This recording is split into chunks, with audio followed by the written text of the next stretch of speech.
Hello guys welcome to our new video. आज चाहिँ म हजुरहरूलाई चाहिँ एलजीले नयाँ निकालेको कन्भर्टेबल फ्रिज चाहिँ कसरी युज गर्ने भनेर सिकाउन जाँदैछु। एलजीले चाहिँ कन्भर्टेबल फ्रिज चाहिँ दुईवटा कलरमा ल्याएको छ, एउटा सिल्भर र अर्को ब्ल्याक।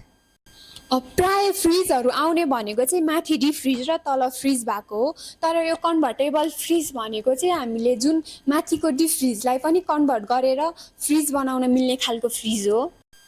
यसलाई चाहिँ हामीले थ्याङ्क यू मोबाइल एप मार्फत वाइफाई कनेक्ट गरेर पनि चलाउन सकिन्छ।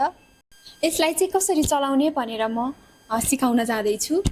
यसको डिप फ्रिजमा चाहिँ -15 डिग्रीदेखि -23 डिग्रीसम्म चाहिँ चिसो हुन्छ।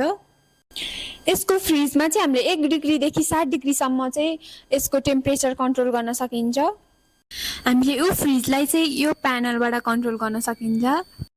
हामीले यसमा भएको फ्रिजरबाट चाहिँ माथिको डिप फ्रिजको टेम्परेचर कन्ट्रोल गर्न सकिन्छ। यसको डिप फ्रिजमा चाहिँ -15 डिग्रीदेखि -23 डिग्रीसम्म हुन्छ।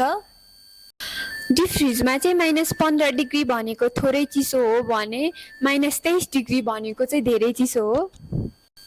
यसमा चाहिँ हामीले जति सामान राख्छौँ त्यही अनुसार चाहिँ हामीले यसको टेम्परेचर कन्ट्रोल गर्न सकिन्छ। हामीले यो फ्रिजलाई कन्भर्टेबलमा लग्नको लागि चाहिँ यहाँ स्टार लागेको कन्भर्टेबलमा चाहिँ 3 सेकेन्डसम्म होल्ड गर्नुपर्ने छ। यसरी बत्ती बोल्छ कन्भर्टेबलमा गएपछि चाहिँ। यसलाई हामीले कन्भर्टेबलमा लानु भनेको चाहिँ हामीले डिप फ्रिज र फ्रिजलाई चाहिँ फ्रिजमा लानु हो र यसको टेम्परेचर कन्ट्रोल गर्नको लागि चाहिँ हामीले यो फ्रिजको बटनमा क्लिक गरेर चाहिँ यसको टेम्परेचर कन्ट्रोल गर्न सकिन्छ। हामीले यो फ्रिज भइसक्यो, अब फेरि हामीले यसलाई डिप फ्रिज र यसलाई फ्रिज बनाउनलाई चाहिँ के गर्न सकिन्छ त?